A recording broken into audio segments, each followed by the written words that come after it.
Hello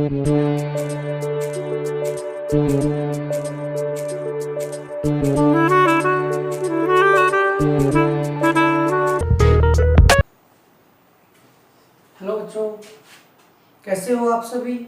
I hope आप सब अच्छे हैं। आज का जो टॉपिक शुरू करते हैं वो है फंक्शनल ग्रुप्स। फंक्शनल ग्रुप्स क्या होते हैं, क्यों ज़रूरत है, ये सारा कुछ इस लेक्चर में पढ़ेंगे। तो समझो पहले कि फंक्शनल ग्रुप क्या है। एक एटम और ग्रुप ऑफ एटम, कोई एटम है या उनका कोई ग्रुप है, दैट डिटरमाइन, जो बताता है the characteristic property of an organic compound, किसी भी ऑर्गेनिक कंपाउंड की प्रॉपर्टीज को जो बताएगा उसे बोलते हैं फंक्शनल ग्रुप्स। थोड़ा सा इसको समझ लेते हैं एग्जाम्पल के साथ। देखो बच्चों, यहां पे हम सिंपल सी बात करते हैं। सिंपल बात यह है कि हमारे पास है कोई भी एल्केन, कोई भी एल्केन है, या ये कहें कोई एल्काइल ग्रुप है, एल्काइल ग्रुप, ठीक है। क्या है, कोई एल्काइल ग्रुप। तो सबसे पहले तो एल्काइल ग्रुप ही समझ लो आप, क्या है एल्काइल ग्रुप। इस एल्काइल ग्रुप के बाद ही हम इस फंक्शनल ग्रुप को कर पाएंगे। एल्काइल ग्रुप, एल्काइल ग्रुप जो है वो क्या होता है। एल्काइल ग्रुप है कोई भी एल्केन है, क्या है, कोई भी एल्केन है। जैसे कि कोई भी एल्केन बना लेते हैं, methane CH4, ethane C2H6, propane C3H8, C4H10, C5H12, ये हमारी एल्केन्स है। क्या है, एल्केन्स। अगर इसकी स्ट्रक्चर बनाता हूं तो देखो ये फुली सेटिस्फाइड है। कार्बन की 4 वैलेंसी को ऑक्युपाई कर लिया गया हाइड्रोजन के द्वारा, तो ये पूरी तरह से सेटिस्फाई है। लेकिन अगर किसी भी एल्केन में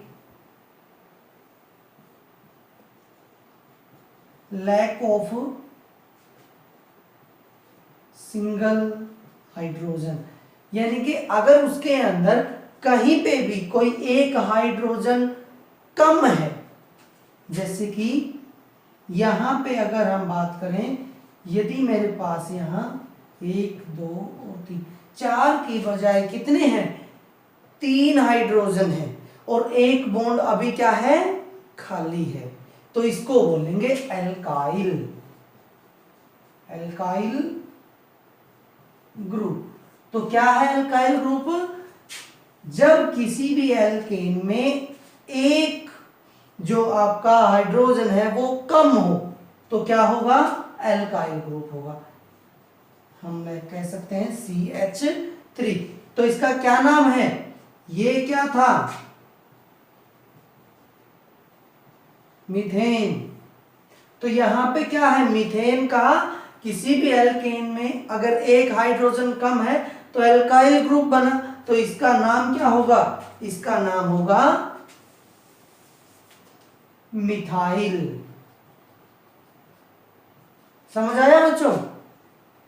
फिर से देखो, यहां पे क्या है, C2H6, अगर यहां पे क्या हो,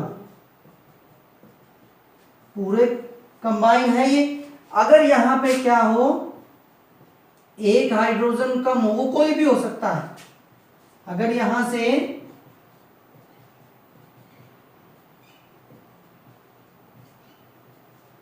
मान लेते यहां पे हाइड्रोजन नहीं है, अगर यहां पे हाइड्रोजन नहीं है तो इसका मॉलिक्यूलर फॉर्मूला बना C2H5। ये क्या है, ये एल्काइल ग्रुप है। तो नॉर्मल बात है, बिल्कुल समझे इसको। एल्काइल ग्रुप क्या है, एल्काइल ग्रुप है कोई भी एल्कीन है अगर उसमें एक हाइड्रोजन कम है तो उसे बोलेंगे एल्काइल ग्रुप। और इसको रिप्रेजेंट कैसे करेंगे, R से इसको रिप्रेजेंट करते हैं। अब जितने भी हम फंक्शनल ग्रुप करेंगे उन सभी के अंदर R लगाएंगे, और R का आपको पता होना चाहिए क्या है, एल्काइल ग्रुप। पता चल गया, वेरी गुड। अगर ये पता चल गया, अब इसके बाद बात करते हैं फंक्शनल ग्रुप की। फंक्शनल ग्रुप में हम कोई भी एग्जांपल लेते हैं, हमारे पास कोई भी एल्काइल ग्रुप है, एनी एल्काइल ग्रुप, ठीक है। जो एल्काइल ग्रुप है, इस एल्काइल ग्रुप के साथ अगर कोई भी ग्रुप लग गया और उसकी जो एल्काइल ग्रुप था उसकी पहले कुछ प्रॉपर्टी थी, लेकिन अब उसकी प्रॉपर्टी कौन सी हो गई, जो भी हमने इसके ऊपर फंक्शनल ग्रुप लगाया है। मान लेते हैं हमने यहां पे लगा दिया क्लोरीन, जैसे CH3, क्या है ये, मिथाइल ग्रुप। क्या है, मिथाइल ग्रुप। इस मिथाइल ग्रुप के ऊपर मैंने क्या लगाया, क्लोरीन। स्ट्रक्चर देखो, अच्छे से समझ में आएगा। ये मिथाइल ग्रुप है, एक हाइड्रोजन कम है, इस हाइड्रोजन पे क्या आया, क्लोरीन। क्या आया, क्लोरीन। अब जो ये हमारा कंपाउंड बना है, इस कंपाउंड के अंदर जो हमने क्लोरीन लगाया था, इस क्लोरीन के कारण इस कंपाउंड की प्रॉपर्टी बदल चुकी है। अब सारी की सारी प्रॉपर्टी इस क्लोरीन वाली इस कंपाउंड के अंदर प्रदर्शित हो रही है। तो ये होता है फंक्शनल ग्रुप, जो कि कुछ काम करेगा। काम करेगा मतलब उसके गुण उस कंपाउंड के साथ अटैच होके बन जाएंगे। समझ आया। इसी तरह से हमारे पास C2H5, ये क्या है, इथाइल। क्या है, इथाइल।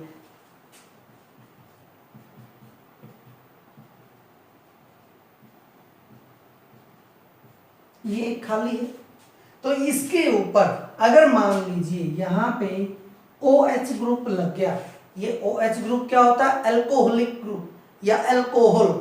तो जो अल्कोहल ग्रुप है, जब ये इसके ऊपर आ जाता है तो यहां पे इस पूरे कंपाउंड की प्रॉपर्टी इस ग्रुप से मैच करेंगी, यानी कि इस ग्रुप के कारण जो हमारे पास पहले एल्काइल ग्रुप था उसकी प्रॉपर्टी चेंज हो चुकी है और अब वो क्या बन चुका है, कोई भी एक अल्कोहल।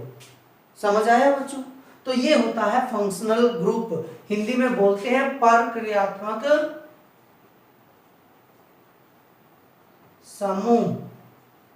क्या बोलते हैं, प्रक्रियात्मक समूह। तो ये प्रक्रियात्मक समूह है जो क्या है, जिस ग्रुप के लगाने से किसी दूसरे कंपाउंड की, किसी दूसरे यौगिक के सारी प्रॉपर्टीज बदल जाएं और किसकी प्रॉपर्टी प्रदर्शित होंगी, सिर्फ उस प्रक्रियात्मक समूह की प्रॉपर्टी प्रदर्शित होंगी, उसको बोलते हैं फंक्शनल ग्रुप। समझ आया। अब हम इन सारे के सारे जो फंक्शनल ग्रुप हमारे 10th क्लास के अंदर आते हैं उन सभी को बारी बारी से स्टडी करेंगे।